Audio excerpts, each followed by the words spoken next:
Hey YouTube, what's happening? Chris here. I want to bring you all an update on Litecoin. Right now we're at $79.16. We're down 2.14%. And guys, what I want to bring to you today was we're at a very, very critical area for Litecoin. I want to bring it to your attention so you can really watch in the hours and days to come here, because we're at a breaking point now. We really have to decide which way we're going to go at this area. And I'll dig into that. We'll get into it, guys. If you like what we do here, like, subscribe, hit that notification bell. I appreciate each and every one of you who's been here with me, and we'll just continue to do the best we can for you guys. Remember, I'm not a professional, just a guy here doing the best I can, do a lot of reading, studying, and trying to be one of the best in this space eventually. That's what I want to do. So, guys, I just keep working. I've done it for about a year now, and we just got to keep grinding together. So I'm excited to be here with you today. So Litecoin now, guys, at this $79. The reason why I'm saying it's such a critical area is for this reason right here. All right, so if we break down through this area, let's go off the real bodies here, and this is also going to be right on this 20 EMA. And if you do a lot of studying like we have on the 20 EMA, this is one that's very powerful, and we have found support off this since all the way back February 7th or 8th. Right in that area, we've been getting a bounce off this consistently. So we've been treating it as support since February 8th. And now, guys, we're at that decision point right here to where we're still up above this 20 EMA, but just barely, and it's looking like this candle wants to push down through it, but we're going to have to wait for the close today. Remember, this is on the one-day chart.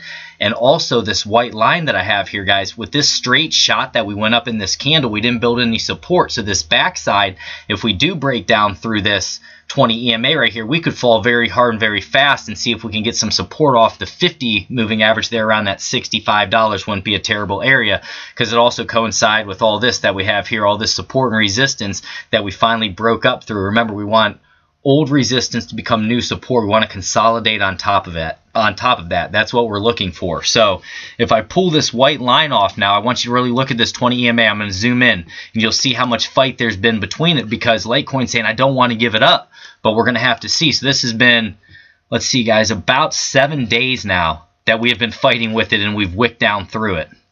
So, number one, that proves that this is a very good indicator for cryptocurrency. The 20 EMA, guys, it acts as great support on the one day, and when you're in that bear trend, it was acting as great resistance. People were shorting off it. Now, in this short to intermediate term bull market we've been in here, now we're looking to see if we continue to hold it as support. That's what we're looking for. And this is where the candle is right now. We're going to have to see, guys, if we start closing below this and we have a serious close below that on some volume, I would bet you we'd come down here and test this 50 moving average or this area right over here. And that's just how it is. Whenever things go straight up like that, a lot of times if they do fall, they'll make it up on the backside.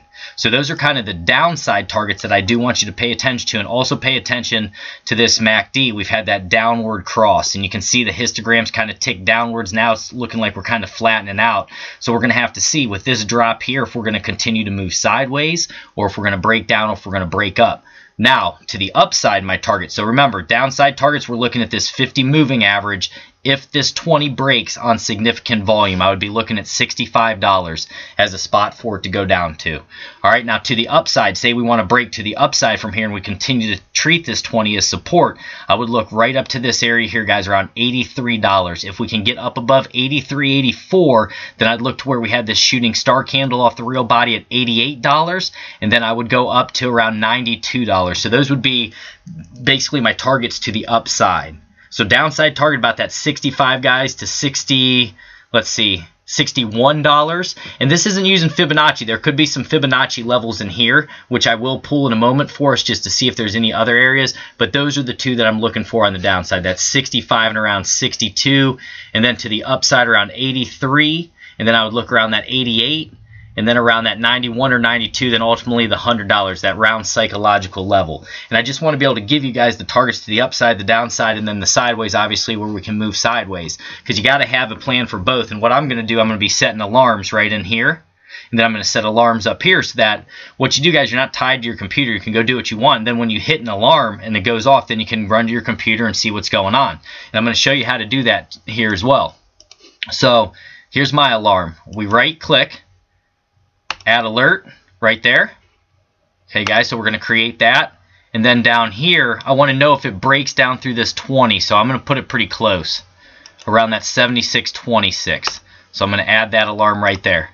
And that's how you do it, guys, so you don't have to sit here and be a zombie at your computer all day. You just set these alarms so that you can run in, take a look, see what's going on, if it's a false breakout, anything like that. So that's what I'm really paying attention to, guys. That's what I want to look at. And now what we're going to get into are the Fibonacci levels. I want to take a quick look at that. And what I'm going to do, so guys, we had this moving up period where we were just having those higher highs and higher lows, and we kind of consolidated. I'm going to go straight from this blast, from this area up. So there's different places that you can take your Fibonacci from, but I really want to measure this move. When the candles got really small, that means the break was coming. We obeyed this 20 EMA. We got support off it, and that's the move that I'm going to measure. So I'm going to take it right off here, and this will be our low. Guys, right from the blast there. And we'll go up. So right now, do you see how we also bounced off that 0.618 several times as well? We wicked down through and hit it. So this is probably a decent spot for that Fibonacci where some people are taking it from.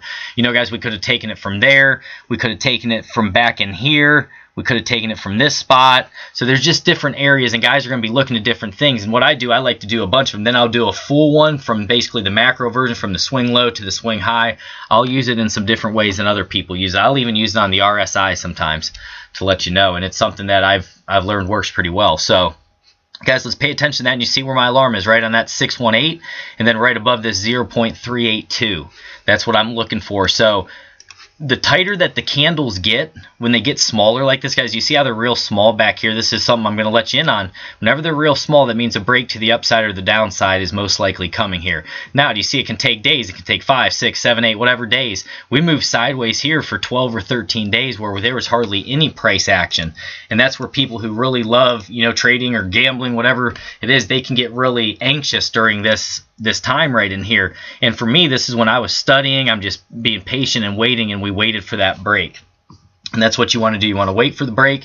And then also what I wanted to show you, which I mentioned in the last video, guys, so this break that happened, it happened on huge volume, and I want you to remember how long these pumps happen. And you can kind of go back through history and mark this down. So this pump happened for 1, 2, 3, 4. I'm sorry about that, guys. I mean to click there. So 1, 2, 3, 4, 5, about 6 days before we started to roll over a little bit. So I'll remember that next time when this type of volume comes in. I'll go, oh, you know what? I'm going to wait, be patient for 4 to 7 days, somewhere in that range, and see what happens, see where that pump finishes. And that's what you want to do, guys. You want to go back through the data and kind of look through it and say, hey, this happened before, this hasn't happened before. Things don't have to be exactly like the past history, but a lot of times history repeats itself. And what we're looking at in this market, where all these candles are human emotions. It's human emotion, guys, and that's what you have to study, is about the human emotion, the psychology of trading. You know, even in terms of long-term investing and when to buy and when to sell, all that stuff, it's all about the emotions. And, you know, like you saw some people, they were capitulating very low down in Litecoin. There were people, you know, who've held it for a long time who towards the bottom started capitulating, saying, I can't take this anymore and I'm giving it up. And then what'd you see? All of a sudden that swing and that supply and demand started to change. And that's what you want to look for. Whenever you have huge sell-offs or huge spikes like that, you want volatility. As a trader, it doesn't matter if it's going up or down as long as we have volatility that looks like this, because you could wait for this move to end, hit a short up here, and you just made profit down in here if you wanted to close it, you know. And there's all different types of things. Or if it goes down, you can try to buy one of those reactions, ride it up, and then sell it once it hits the 20 EMA, you know. And if we're going back through Litecoin on the day, look at this 20 EMA, guys, and this is why I'm telling you about it. Look here, each time we had these reactions, we came up, we were basically coming up to it, and then we'd fall back down and just fall, fall, fall. So that was acting as overhead resistance. Now do you see the supply and demand change? And now it's acting as support. So that's why I said if we do break this on significant volume, most likely we'll fall pretty hard down to around that $65 range. That's if it's broken. But the main thing for me is I want this yellow trend line to stay intact, and I do believe we need to back test it again. We're starting to get a really wide gap in here, and we really branched off it or blasted up away from it. And a lot of times you'll get pulled back towards it, and it may be out in here, guys. You never know. But slowly you get pulled back to it, so you can back test it again and see the strength of this trend line, so that you can therefore make a higher move. Or if the trend line breaks, then you can really start falling down pretty fast. But you know, we got a lot of good things happening. We have a golden cross that's taking place between the 100 and the 200 day there. We're up above the 50, and right now we're fighting with that 20 EMA. So in my opinion, it's just being patient. It's taking your time. It's studying during times when we're just moving sideways. You know, look at this whole area, guys. We've barely gained any any price at all, and we were just moving sideways. So, remember, this is the wild, wild west. There's not a ton of regulations. The market makers can definitely do what they want, and that's why Bitcoin can go up $1,000 or down $1,000 in a day. That's not normal in many markets, but that's why we're here.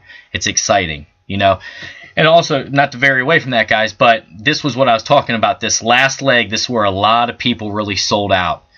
Around $30, $25, $20, all that, and it got down to, $20, and you saw that shift, and we were following that little inverse head and shoulders there that played out, and then we started to just move to the upside. So, guys, it's about patterns. It's about looking at these things. It's about paying close attention, looking at those indicators and just kind of seeing where we're at. So, guys, right now we're in a critical area. We could break up. We could break down. Be ready. I got my alerts on, and that's how you set them. So I wanted to bring this to you. If you like what we do here, like, subscribe, hit that notification bell, and we'll keep trying to bring them to you. God bless you all.